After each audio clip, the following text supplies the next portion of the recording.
말씀 보시겠습니다. 하나님을 경외하는 마음으로 자리에서 일어서시겠습니다. 오늘 말씀은 에베소서 5장 15절 16절 말씀입니다.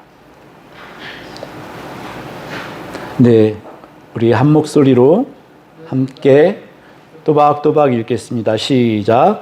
그런즉 너희가 어떻게 행할지를 자세히 주의하여 지혜 없는 자같이 하지 말고 오직 지혜 있는 자같이 하여 세월을 아끼라. 때가 악하니라. 아멘. 앉으시겠습니다. 저는 이번 주에 기도를 하면서 굉장히 기뻤습니다. 어떻게 보면 자뻑이라고 할까요? 그런 마음이 들었습니다. 뭐냐니까 하나님은 전능하신 거 믿으시죠? 아멘. 하나님은 완전하신 분이시지 않습니까? 그분의 계획은 1.1획도 틀린 적이 없으십니다. 그래서 저는 이제 계속 제가 궁금했던 게 저 같은 자를 왜 목사로 부르셨을까? 그런 궁금증. 그리고 정말 이 정말 연약한 교회를 맡기셨을까? 저는 제가 못 나가지고 이런 교회, 끝자락에 있는 교회, 그렇게 부르셨다고 저는 스스로를 생각을 했었거든요. 그런데 뒤집어서 생각해 보니까 하나님은 전능하신 분인데 그분이 계획을 갖지 않고 그렇게 마음대로 하시는 분이 아니지 않습니까? 그럼 제게 뭔가 하나님이 바라시는 모습이 있나? 그런 생각이 들었습니다. 그래서 제가 저를 평가하는 것보다 하나님이 저를 그렇게 하나님의 도구로 쓰시기를 원하셔서 이 자리에 보내주셨고 또 이 교회에서 제가 할 일이 있기 때문에 하나님께서 이 교회에 세워주셨다. 이런 생각이 드니까 되게 마음이 기쁘더라고요. 하나님은 저에게 기대하시는 것이 있구나. 이런 생각이 들면 기쁘시겠어요? 안 기쁘시겠어요? 아마 기쁨으로 넘쳐나실 겁니다. 그런데 지금 이 자리에 계신 우리 사랑하는 성도님들 마찬가지라는 것입니다. 하나님의 교회를 꿋꿋하게 지탱하고 계시고, 열악합니다. 그럼에도 오셔서 이렇게 함께 예배드리는 여러분들이 하나님의 그 기대감을 한 몸에 갖고 있는 하나님의 호프다. 이런 생각이 들었습니다. 동의하십니까? 아멘. 예, 저는 깊이 이 생각을 하고 기뻤습니다.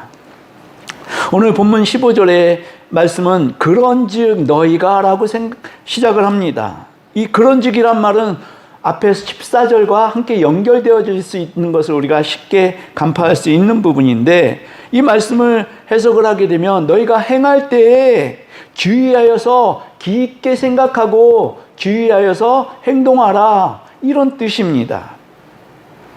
잠자는 자는 깨어서 죽은 자들 가운데서 일어나야 한다. 그리스도인임에도 불구하고 잠자는 자들이 있다는 것입니다. 그 사람들은 예수 그리스도의 그 빛이 비쳤으므로 너희는 일어나야 한다. 이 말씀입니다. 그런데 일어나서 너희가 행동할 때 주의해서 행동해야 되는데 너희가 행동하는 것은 지혜롭게 행동해야 한다. 이런 말씀입니다. 신약 성경의 특징적 언어가 행함입니다. 행함은 우리가 살아가는 모습이죠. 우리가 대화하거나 어떤 행동하는 것이나 이런 것에 국한되는 것이 아니라 우리의 행실, 품행 전체를 얘기하는 것입니다. 행한다고 하는 것은 생활한다. 이 말씀인 것이죠. 이것이 빌립보서 1장 27절의 말씀과 서로 상통하는 말씀입니다. 오직 너희는 그리스도의 복음에 합당하게 생활하라. 이 말씀인 것이죠. 말하는 것과 생각하는 것과 행동하는 모든 것을 포함하는 것이 이 신약 성경에서 말하는 행함입니다. 사도행전은 사도들의 행동, 생활을 기록한 말씀입니다. 사실 기독교는 행하는 것에 대해서 가르쳐야 했습니다. 교리적인 부분을 계속 강조하고 교리적인 부분만 이렇게 가르치다 보니까 이 그리스도인들의 삶이 맘대로였다는 것이죠. 그리스도인들에게 정말 중요한 게 교리인 건 맞습니다. 그런데 이 교리와 함께 가야 되는 것이 행함이라는 것입니다. 그리스도인들은 어떻게 살아야 되는지, 이것들을 교회에서 계속 가르쳐 주었어야 합니다. 만약에 교회가 그 일에 계속해서 전념하였다면 교회가 지금과 같은 이러한 형편없는 상황에 처하지는 않을 것입니다. 목회자들이 행함에 있어서 더 주의하고 오늘 말씀처럼 지혜롭게 행동했다면 한국교회가, 그리고 세계에 있는 모든 교회가 지금 이렇게 하나님을 부끄럽게 하는 그러한 처지에 처하지 않았을 것입니다. 그랬을 것입니다. 너무 안타까운 부분이죠. 근데 그리스도인들이 이렇게 행동하는 것은 원형이 있습니다. 본받아야 될 부분이 있다는 것이죠. 그것이 누구냐니까 우리는 너무나 잘 아시는 예수 그리스도이십니다. 그 원형은 그분이 이 땅에 오셔서 행하셨던 것처럼 너희들이 행해야 된다, 이 말씀입니다. 그것은 우리의 소명이고 우리는 그렇게 살아가야 되는 것이죠. 그리스도께서 지혜를 나타내시고 또 지혜를 행사함으로 우리도 예수 그리스도를 본받아서 그렇게 살아가야 된다라고 말씀하는 것입니다. 오늘 본문의 이 구조를 보게 되면 사도 바울이 그 전에 말씀을 했던 것과 같은 똑같은 구조를 가지고 있습니다. 먼저 부정적이고 소극적인 부분을 말씀하죠. 너희는 지혜롭게 행하지 못하는 어리석은 자가 되지 말아야 된다고 말씀합니다. 지혜롭게 행하지 못하는 자들. 그리고 이제 적극적이고 긍정적인 부분으로 나갑니다. 지혜롭게 살아라. 근데 오늘 이 지혜 없는 자는 직역을 하면 어리석은 자입니다. 어리석은 자처럼 살지 말아라, 이렇게 말씀하는데 성경에 보면 가장 어리석은 자가 누구냐니까 하나님을 모르는 사람입니다. 이 사람이 가장 어리석은 자이죠. 이사야에 의하면 그들의 눈이 가려졌다고 얘기를 합니다. 이사야 44장 18절에 그들이 알지도 못하고 깨닫지도 못함은 그들의 눈이 가려서 보지 못하며 그들의 마음이 어두워져서 깨닫지 못함이니라. 또 사도 바울은 에베소서 4장 18절에 그들의 총명이 어두워진 이유에 대해서 그들 가운데 있는 무지함과 그들의 마음이 완고함으로 말미암아 하나님의 생명에서 떠나 있도다.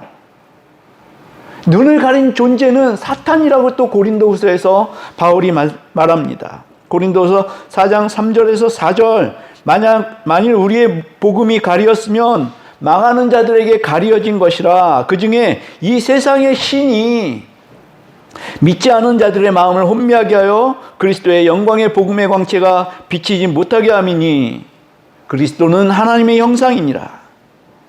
눈이 가리워졌기 때문에 진리를 볼 수 없고 진리를 볼 수 없기 때문에 그들은 어리석은 사람이 되게 된 것입니다.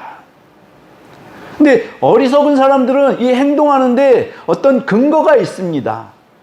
근거 없이 행동하지는 않습니다. 그런데 이 근거가 뭐냐니까 첫 번째 그들의 근거는 그들의 감정에 따라서, 감정에 휘둘려서 행동을 합니다. 지식이나 이성으로 판단하고 행동하는 것이 아니라 자신의 죄된 감성, 타락된 본성, 그것을 가지고 행동을 합니다. 그러면 어떻게 됩니까? 이 죄에서부터 시작된 것은 멸망으로 갈 수밖에 없거든요. 그러면 그들의 모든 감정에 휩싸여서 하는 행동, 선택, 이런 것들은 반드시 실패를 할 수밖에 없다는 것입니다. 그들이 앞만 잘 가봤자 세상적인 어떤 성공을 이룰지는 모르겠지만 영원히 살 수 있는 생명은 가질 수 없게 된다는 것입니다. 이것이 가장 큰 실패인 것이죠. 두 번째로 어리석은 사람들이 근거로 하는 행동은 욕망입니다. 자신의 욕망에 사로잡혀서 행동합니다. 뭔가 보니까 너무 좋은 거예요. 그래서 내가 이것을 가져야 된다는 것이죠. 이 욕망. 그래서 자기의 인생을 모두 희생합니다. 자기가 얻기 위해서. 근데 그 욕망은 성경에 보니까 탐심으로 이끌어가지고 우상숭배를 하게 만든다는 것입니다. 왜 점을 보러 갑니까? 자기의 욕망을 충족시키기 위해서 어떤 길을 물어보러 가는 거 아닙니까? 그렇지 않습니까? 이 욕망은 사람을 탐심으로 이끕니다. 이 골로새서 3장 5절에 의하면 자신의 지체를, 땅에 있는 지체를 죽이라고 말합니다. 땅에 있는 지체가 욕망에 이끌려서 생활을 하다 보니까 음란과 부정과 사욕과 악한 정욕과 탐심, 이것을 가지고 자기들의 행동을 하게 된다는 것입니다. 근데 제가 아까 말씀드렸듯이 사도 바울은 그리스도인이면서도 잠자는 자들은 죽은 자들과 똑같은 위치에 있고 상황에 있다라고 말씀을 했습니다. 그래서 에베소서 5장 14절에 이렇게 말씀하셨죠. 그러므로 이르시기를 잠자는 자여 깨어서 죽은 자들 가운데서 일어나라. 그리스도인이면서도 죽은 자들, 잠자는 자들이 있다는 것입니다.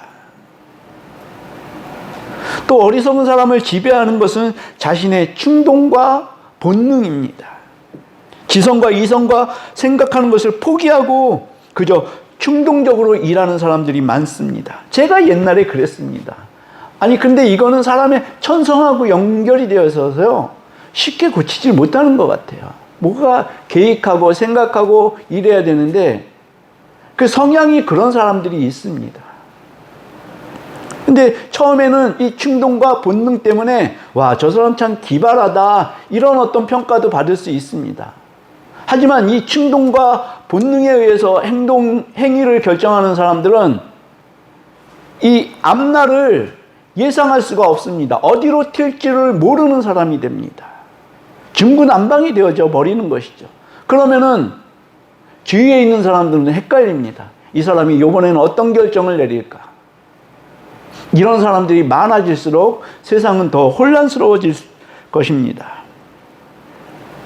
또 어리석은 사람이 행동하는 근거가 있습니다. 열심입니다. 열심. 또 진지함입니다. 근데 우리가 열심을 내는 사람 보면 뭐라 그래요? 야, 저 사람 참 열심히 있어. 참 열심히 해. 그리고 또 진지한 사람 보면 뭐라고 합니까? 야, 참 생각이 깊다. 어쩜 일을 대하는 태도가 저렇게 근엄하냐. 뭐 이렇게 칭찬을 하기도 합니다. 근데 우리는 사실 이 열심과 진지함은 우리가 서로 권해줄 수 있는 덕목이지 않습니까? 그런데 방향이 없는 열심, 방향이 없는 진지함, 이것이 굉장히 문제라는 것입니다. 어떤 사람은 일을 맡겨주면요, 앞뒤를 가리지 않고 그냥 열심히 앞으로만 나가는 사람이 있습니다. 옛날에 바울로 변하기 전에 사울이 그랬습니다. 사울이 어떤 일을 했던 사람입니까? 예수라는 그 도를 믿는 사람들을 잡아 죽이기에 엄청난 열심을 갖고 일했던 사람입니다. 그의 사명은요, 예수 믿는 사람들을 잡아 죽이는 게 그의 사명이었어요. 그래서 어떻게 했습니까? 하나님의 충성자였던 그 스데반 집사가 돌로 맞아 죽는 그 현장에 그 사울이 있었다니까요. 살인자의 역할을 했었다는 것입니다. 그래서 방향 없는 열심은 오히려 열심을 내지 않는 것이 더 좋다. 이러한 말씀을 드릴 수가 있습니다. 이제 사도 바울은 긍정적이고 적극적인 부분으로 나가서 지혜 있는 자같이 행동하라고 합니다. 그럼 지혜는 무엇이냐 우리는 알아야 되겠죠. 또 우리가 모범으로 삼는 그리스도 안에 있는 그 지혜가 그 모습을 어떻게 드러내는가를 살펴보아야 합니다.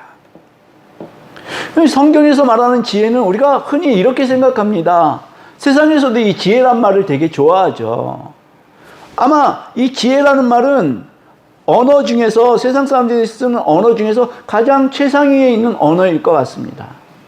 근데 성경에서 말하는 지혜하고 세상이 말하는 지혜는 완전히 다릅니다. 네, 그것을 우리가 염두에 두어야 합니다.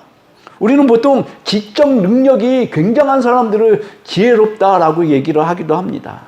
그리고 무슨 일을 잘 풀어가는 그 능력 있는 사람들, 이런 사람들을 지혜롭다고 얘기를 하죠. 근데 사실은 이게 지혜가 아니라는 것입니다. 지혜는 다른 말들하고 좀 구분이 되는데 이 구분하기가 사실 쉽지가 않습니다. 그리스도인들에게 가장 지혜로운 것은 무엇입니까? 그건 구약 잠언에서 밝히고 있습니다. 잠언서 9장 10절에 보니까요, 여호와를 경외하는 것이 지혜의 근본이요. 예, 하나님을 경외하는 것이 지혜의 근본인 것입니다. 여러분들은 너무 잘 알고 계시는 것입니다. 지혜의 근본을 우리가 붙잡고 있는 것입니다. 이 지혜는 하나님과의 올바른 관계 속에서 삶을 실천해 나가는 실천적인 능력입니다. 성경은 이 구약이나 신약이나 이 위대한 단어인 지혜를 계속 언급하고 있습니다. 특히 구약은요, 지혜 문학이나 지혜 서라고 해서 잠언, 욥기, 전도서, 이것이 대표적인 지혜 성경입니다. 잠언은 사람들이 어떻게 살아야 되는지를 구체적으로 얘기하고 있는, 가르쳐주는 도덕책 같은 그러한 역할도 합니다. 도덕책 같은 역할. 이 사람의 어떤 살아가기 위한 보편적인 규칙, 도덕성, 뭐 이런 것들을 주로 잠언에서 말씀을 합니다. 근데 욥기와 전도서는 또 여기하고 완전히 반대된 시각을 가지고 있습니다. 인생 살아가다 보면 하나님을 믿음에도 불구하고 많은 고난을 당하지 않습니까? 이 욥기와 전도서가 그것들을 말하고 있습니다. 인간으로서는 도저히, 그리스도인으로서는 도저히 믿을 수 없고 받아들이기 힘든 이 인간의 고난을 어떻게 이해해야 하나, 거기에 대해서 말씀을 합니다. 결국 이 말씀의 결론들은 나의 지혜를 내려놓고 하나님께 의탁하는 것이, 그분께 매어 달리는 것이 가장 좋은 지혜다, 이것이 결론인 것입니다. 하나님을 신뢰하라는 말, 그것을 배울 수 있는 게 전도서와 또 뭐라고요? 전도서와 잠언은 아니니까요. 전도서와 욥기서. 욥기 우리가 보게 되면은 너무 기가 막히잖아요. 욥이 그 고난을 당할 때 하나님께 그렇게 충성된 자였는데 어떻게 욥한테 그런 일이 일어날 수가 있겠느냐고요. 그리스도인이면서도 우리는 그 일을 이해하기가 어렵습니다. 결국 하나님이 하시는 말씀은 너는 지혜로운 자가 아니다. 지혜로운 사람이 아니라 지혜로운 것은 나 혼자면 충분하다, 이 말씀입니다. 너희들의 지혜를 겸손하게 내려놓고 나를 봐라, 나를. 하나님의 말씀은 그것인 것입니다. 또 시편 1편과 119편이 지혜시입니다. 또 아가서라고 아시죠? 네, 그 농밀한 사랑의 언어, 이것이 지혜서입니다. 사도 바울은 우리가 빛과 지식을 갖고 있다, 하나님을 아는 지식을 갖고 있다는 것이죠. 빛은 예수 그리스도의 빛이 우리에게 들어왔다는 것입니다. 그런데 우리가 행동하는 것은 빛과 지식에 의해서 행동하는 것이라고 사도 바울이 말하지 않습니다. 사도 바울이 말하는 것은 너희들이 행동할 때 지혜를 가지고 행동하라, 이렇게 말씀하고 있는 것입니다. 그럼 빛과 지식도 지혜와는 다른 부분입니다. 지혜는 지식이나 능력이나 지성이나 비상한 재능과 완전히 구분이 됩니다. 완전히 구분되기는 사실은 어려운 것 같아요. 그 경계성이 좀 모호하기도 합니다. 근데 지혜는 이 모든 것들을 어우러져서 말하자면 비빔밥같이 그런 맛을 내는 것이 지혜입니다. 재료들이 들어가서 서로 섞여서 그게 응용력을 가져야지 그게 지혜라는 것입니다. 다른 말로 하면은 판단력이라고도 할 수가 있습니다. 응용력이나 판단력. 우리가 흔히 아는 통찰이 있습니다. 이것은 근데 지혜하고는 조금 다릅니다. 통찰은 그 일이 어떻게 이루어지는 것인지, 이 일의 이면에는 무엇이 있는 것인지 깊이 생각하여서 알 수 있는 그 능력이 통찰력이고, 이 지혜는 이 통찰력을 가지고 어떤 행동에 나갈 때 정확한 판단을 내리는 그 근거가 되는 것입니다. 그래서 이게 지혜롭게 산다 그러면은 실패할 확률이 거의 없죠. 근데 지혜의 근본은 뭐라고요? 하나님을 경외하는 것이 지혜의 근본이다. 네, 이것은 하나님을 경외하게 되면은 실패할 확률은 전혀 없습니다. 할렐루야. 네, 우리는 성공할 수밖에 없는 것입니다.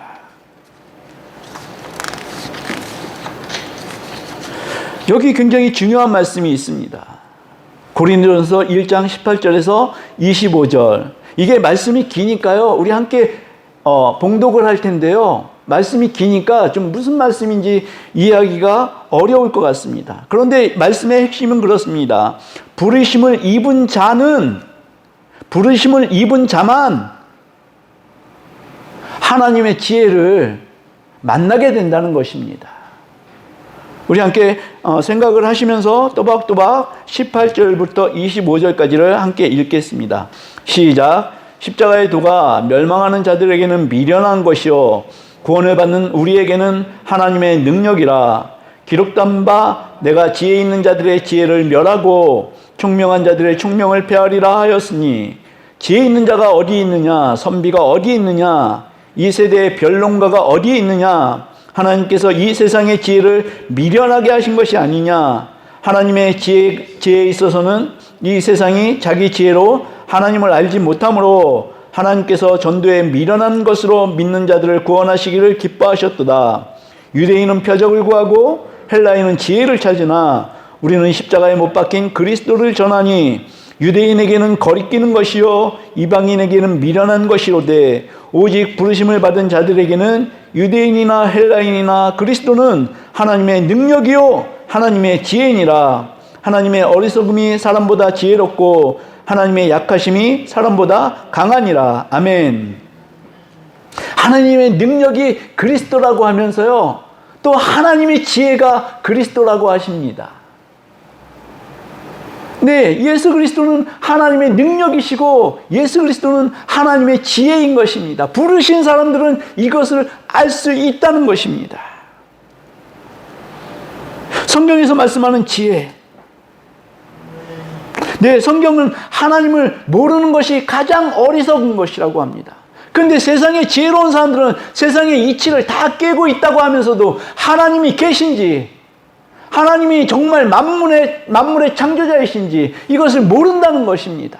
성령이 조명을 해주셔야만 비로소 그것을 알게 된다는 것이고, 하나님의 지혜라는 예수 그리스도의 그 십자가를 세상의 지혜로는 전혀 알 수가 없다라는 것입니다.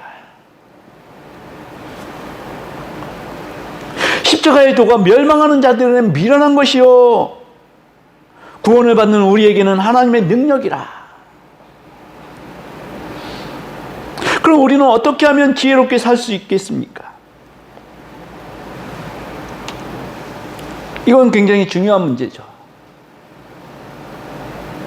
우리가 늘상 하나님을 경외하는 마음으로 살아야 합니다.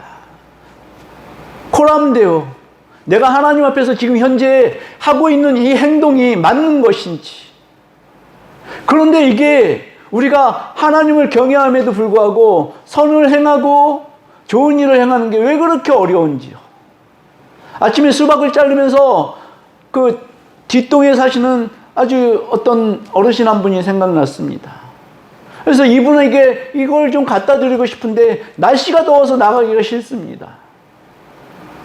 그리고 또 교회 와야 되니까 아침에 분주하면 안 되니까 그래서 그냥 냉장고에 있습니다. 생각하건대 그것이 저의 입으로 들어올 가능성이 훨씬 더 많아졌습니다. 생각할 때 바로바로 실행을 해야 되는데 이게 그렇게 어렵더라고요. 하나님을 경외하는 삶, 나의 연약함을 인정하고 하나님을 피난처로 삼는 것이 가장 지혜로운 믿음의 삶인 것입니다. 이것은 내가 나의 주인됨을, 또 나의 권리라고 생각했던 모든 것을 하나님의 것으로 여기는 것입니다. 내게 있는 모든 것은 하나님의 것입니다. 할렐루야. 이러한 우리의 고백이 우리의 심령을 통해서 나와야 되는 것입니다. 특별히 하나님과의 관계에서 내가 하나님의 것임을 날마다 인정하는 것, 할렐루야. 우리는 내가 하나님의 것인 것을 날마다 인정할 때 얼마나 평강 가운데 임하게 되는지요.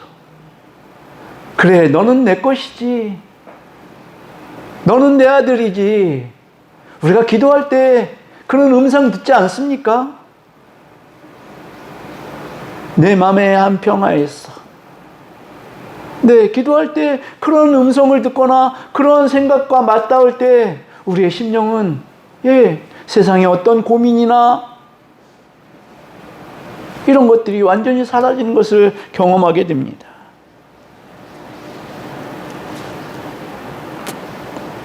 하나님께서 이 세상을 지으실 때요, 아담에게 4가지 일을 주셨다고 합니다. 4가지. 첫 번째가 에덴 동산을 경작하면서 지키는 일이었습니다. 그것이 창세기 2장 15절의 말씀인데요. 여호와 하나님이 그 사람을 이끌어 에덴 동산에 두어 그것을 경작하며 지키게 하시고, 네, 아담에게 하나님께서 이 일을 맡기셨습니다. 그 경작한다는 히브리 언어는 일하다, 섬기다, 봉사하다 이런 뜻입니다. 그래서 동산을 잘 돌보고 가꾸는 노동이, 그 노동이요, 타락 이전의 세계부터 존재했다는 것입니다. 그런데 이것은 그냥 우리가 지금 생각하는 노동의 어떤 그런 것이 아니라 인간에게 주어진 거룩한 과업이었다, 이것이죠. 하나님이 만드신 그 창조 세계가 훼손되지 않도록 대리자로서 이것을 보존하라, 이런 일을 하나님께서 아담에게 맡기셨습니다. 그리고 두 번째 맡기신 일이 하나님이 만드신 피조물의 이름을 붙여주는 것이었어요. 창세기 2장 19절에서 20절에 이렇게 말씀합니다. 여호와 하나님이 흙으로 각종 들짐승과 공중의 새를 지으시고 아담이 무엇이라고 부르나 보시려고 그것들을 그에게로 이끌어 가시니 아담이 각 생물을 부르는 것이 곧 그 이름이 되었더라. 아담이 모든 가축과 공중의 새와 들의 모든 짐승에게 이름을 주니라. 근데 고대 문화에서는 이렇게 이름을 지어주는 것은요, 그것에 대한 어떤 관리 권한이 있다, 그것과 관계 맺을 수 있다, 이런 해석이라고 합니다. 근데 이 성경에서 이름을 지어라, 이름을 붙여줘라, 이것은요 어떤 개개의 종으로 붙여준 게 아니랍니다. 말하자면 개, 고양이, 사자, 기린, 코끼리 뭐 이렇게 붙여준 게 아니라요, 종으로서, 그 번식할 수 있는 종으로, 개과 고양이과 뭐 이런 식으로 구분해서 붙여줬다는 것입니다. 그런데 그 이름의 개수를 보니까 2,000개에서 3,500개 정도가 된다 그래요. 또 성경학자들은 그것보다 훨씬 적은 단위수로 계산하기도 합니다. 에덴 동산에는 그만큼 많은 생물들이 살지 않았을 거야, 이렇게 해석을 합니다. 그래서 200에서 300여 종 그렇게 얘기를 하는데 어쨌든 좋습니다. 근데 사실 2,000개에서 3,500개의 이름을 지어줬다 그러면 굉장한 거 아닙니까? 하나님의 지혜가 거의 다 쏟아진 것 같아요, 아담에게요. 어쨌든 근데 세 번째 주신 일은 온 땅을 다스리는 문화적 대리인으로서 하나님이 아담에게 일을 맡기셨다는 것입니다. 창세기 1장 28절입니다. 하나님이 그들에게 복을 주시며 하나님이 그들에게 이르시되 생육하고 번성하여 땅에 충만하라, 땅을 정복하라, 바다의 물고기와 하늘의 새와 땅에 움직이는 모든 생물을 다스리라 하시니라. 이것은요, 하나님이 하셔야 될 일을 인간에게 위임하신 것입니다. 네, 정복하고 다스리고 이것이 인간에게 본연으로 주어진 임무였습니다. 하나님이 만드신 세상을 지혜롭게 보살피고 인간의 문명과 문화를 하나님의 뜻 안에서 아름답게 발전시켜 나가, 이것이 아담에게 주어진 사명이었습니다. 끝으로 하나님께서 맡겨주신 그 일은요, 선악을 알게 하는 나무의 열매를 절대 먹지 마라, 이것도 사명이었습니다. 아주 긴급한 명령이었습니다. 창세기 2장 16절에서 17절, 여호와 하나님이 그 사람에게 명하여 이르시되 동산 각종 나무의 열매는 내가 임의로 먹되 선악을 알게 하는 나무의 열매는 먹지 말라, 내가 먹는 날에는 반드시 죽으리라 하시니라. 예, 이것을 보면은 하나님께서 아담에게 자유의지 주신 거 분명하시죠. 먹을 수도 있고 먹지 않을 수도 있다. 그것은 너의 선택이다. 그런데 먹지 말아라. 하나님께서 이렇게 말씀을 하셨습니다. 명령을 하셨습니다. 이 네 번째 명령은 어떻게 보면 가장 중요한 명령이었습니다. 맞죠? 그래요, 안 그래요? 원죄가 여기서부터 나오는 거니까 가장 중요한 명령이 맞죠. 근데 요거보다도요, 하나님께서 아담에게 그 배필을 만들어주신 그 장면이 어디서 나오니까 그 각종 동물에게 이름을 붙여줘라. 그리고 아담이 그 일을 잘 준행했을 때 바로 그 다음 말씀이 나옵니다. 하나님께서 돕는 배필을 만들어 주셨다. 이제 그 부분이 나옵니다. 근데 제가 요거를 읽는 동안에요, 좀 살짝 좀 맛이 갔습니다. 또 이게 저의 상상이 또 자극을 하더라고요. 아담이 짐승들에게 이름을 지어주는 게요, 혹시 하나님 마음에 그렇게 맞닿지가 않으셨나? 이런 생각이 들었어요. 아담이 그 일을 제대로 잘 해놨잖아요. 그러면은 돕는 배필을 만드실 필요가 없었다라는 생각이 들더라고요. 근데 아담이 이 일을 하는데요, 버벅거린 거예요. 성경에는 나와 있지 않습니다. 제 생각입니다. 버벅거렸어요. 그러다 보니까 이놈 혼자 놔두면은 내가 맡겨진 일을 다 해내질 못할 것 같아. 그래서 아담에게만 이 책임을 지우지 않고 돕는 배필이 있어야 되겠다. 이런 생각이 드신 것 같습니다. 믿거나 말거나입니다. 네, 그래서 돕는 배필을 지어주셨죠. 그런데 이 돕는 배필이 무슨 일을 합니까? 남자보다 더 지혜로웠어요, 보니까요. 뱀이 말하는 것을, 네, 받아들이게 되지 않습니까? 먹음직도 하고 보암직도 했는데 뱀이 와서, 그렇지 않아. 너희가 이것을 먹으면 하나님같이 눈이 밝아질 거야. 하나님같이 될 거야. 이런 소리를 들었습니다. 그런데 하와가 생각해 보니까요, 하와는 아담과 같이 이 동산의 건의는 하나님을 만나는 사람 아닙니까? 근데 자기가 며칠을 지내보니까 아담과 자기와 지내는 그 모습보다 하나님의 모습이 더 좋아 보인 거예요. 그러니까 네가 하나님처럼 되라. 될 거야. 여기 이 말에 넘어갔다는 것이죠. 그렇지 않습니까? 하나님처럼 되는 게 좋아 보였다는 겁니다. 근데 하나님은 이 지혜에 있어서 한계를 정해 두신 거예요. 너는 거기까지만이야. 근데 사람은 그걸 뛰어넘고 싶어 했죠. 너무 걸작으로 잘 만드셨습니다. 요즘 AI 때문에 걱정이 많죠. 얘가 어떤 그 주어진 명령을 수행하기 위해서 다른 것을 해킹을 해버리는 데잖아요. 자기 혼자서. 이거는 우리의 그 한계를 벗어나는 그러한 행동인 것입니다. 근데 인간이 처음에 그랬다니까요. 하나님께서 명령으로 제안해 놓으신 것을 뛰어넘고자 하는 이 마음이 있었다는 것입니다.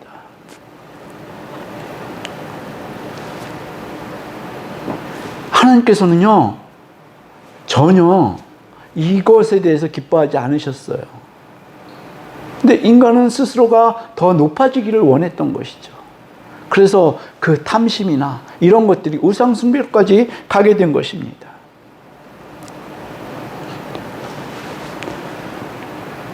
하나님은 예수 그리스도를 하나님의 지혜라고 말씀하셨습니다. 그래서 그 지혜를 우리에게 주셨습니다.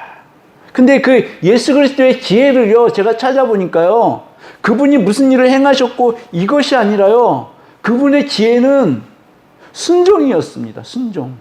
그리고 섬김이었었고요. 그리고 긍휼히 여기는 마음, 불쌍한 마음, 이것이 예수 그리스도의 지혜였더라고요. 우리 주님은 하나님의 명령에 순종했습니다. 그분은 하나님을 제일 잘 아시는 분이었어요. 그리고 그분이 이 땅에 오셔서 사셨던 것은요, 자기의 영광이 아니라 하나님의 영광, 그것을 위해서 100% 헌신하셨던 분이십니다. 자, 여기 겟세마네 동산에서 마지막에 일어난 일들을 우리는 알고 있습니다. 땀방울이 핏방울로 변하여서 그렇게 될 때까지 예수 그리스도는 자기의 잔을 마시지 않겠노라고 자기의 본능에 이끌려서 그렇게 열심히 기도를 하셨습니다. 그런데 여기 재밌는 사실이 하나 있습니다. 예수님께서 그 공생애를 시작하실 때 40일 동안 금식기도 하셨잖아요. 마지막 날에 누가 왔습니까? 사탄이 왔습니다. 사탄이 와서 세 가지 시험을 하잖아요. 네가 나한테 절하면 온 천하 만국을 너에게 주겠다. 그리고 이 돌들로 떡을 만들어서 먹어라. 시장하니까. 너 그럴 수 있는 능력이 있는 사람 아니냐. 그리고 또 한 가지는 이 성전에서 꼭대기에서 떨어져 봐라. 천사들이 너를 이렇게 호위해서 아무 일도 없게 할 것이다. 뭐 이렇게 시험했지 않습니까? 근데 제가 이 겟세마네 이 사건을 보니까요, 정말 예수 그리스도로서는 위급한 상황이거든요. 이럴 때 사탄이 예수 그리스도가 아니라 보통의 사람에게 오면은 누가 안 넘어가겠습니까? 내가 정말 피하고 싶고 그런 상황이 있는데 사탄이 와가지고 꼬드깁니다. 네가 나에게 경배하기만 해. 그럼 내가 이것을 다 치워줄 거야. 누가 안 넘어가겠습니까? 예수님이시니까 안 넘어가는 겁니다. 그걸 아니까 사탄도 안 왔다는 것이죠. 네. 분명히 사탄이 다른 사람이 그런 경우에 취하게 되면은 사탄은 와서 시험할 것입니다. 하와에게 했던 것처럼. 네가 이것만 먹어. 이것만 먹어. 제가 지금 언뜻 기억나는 이야기가 있습니다. 같이 공부했던 그 학생 중에, 동기 중에 변호사가 있습니다. 아주 유명한 변호사입니다. 근데 이니가 그 사법시험을 공부하는데 시험을 며칠 앞두고 사탄이 찾아왔다는 겁니다. 사탄이. 내가 요번에 너 붙여줄 테니까 나한테 충성해. 그랬답니다. 근데 그 동생 목사가 이 영적으로 민감한 사람입니다. 형, 그런 일이 있을 텐데 절대 넘어가지 말라는 경고도 했답니다. 네, 그래서 이거를 다행히 잘 넘어갔대요. 기가 막힐 일이죠. 정말 사탄이 와가지고요, 그 거래를 하자라는 얘기를 하더랍니다. 그래서 이거를 단호히 물리칠 수 있었고, 그리고 그 다음에는 하나님께 정말 간절히 기도했대요. 하나님, 꼴찌라도 좋으니까 요번엔 꼭 붙여주세요. 근데 정말 붙었는데 꼴찌로 붙었대요. 기가 막히시죠. 그러니까 예수님의 그 지혜는요, 섬김이었습니다. 그분은 선생이었으나 제자들을 무릎 꿇고 섬기는 그러한 모습을 보여주셨습니다. 그리고 뭐라고 말씀하셨습니까? 너희도 서로 이렇게 섬겨라. 그게 지혜로운 것입니다. 그래서 그리스도인에게 가장 고귀한 지혜는요, 믿음이고 순종이고 섬김입니다. 우리 주 예수 그리스도를 믿는 것, 또 하나님의 말씀에 100% 순종하는 것, 그리고 예수 그리스도처럼 이웃을 사랑하고 섬기는 삶이 가장 지혜로운 삶인 것입니다.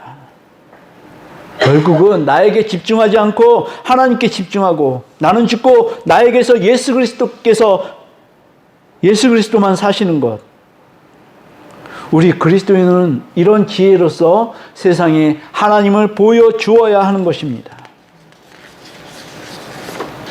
정말 그렇게 되시기를 주님의 이름으로 축복합니다. 네, 지혜로운 삶.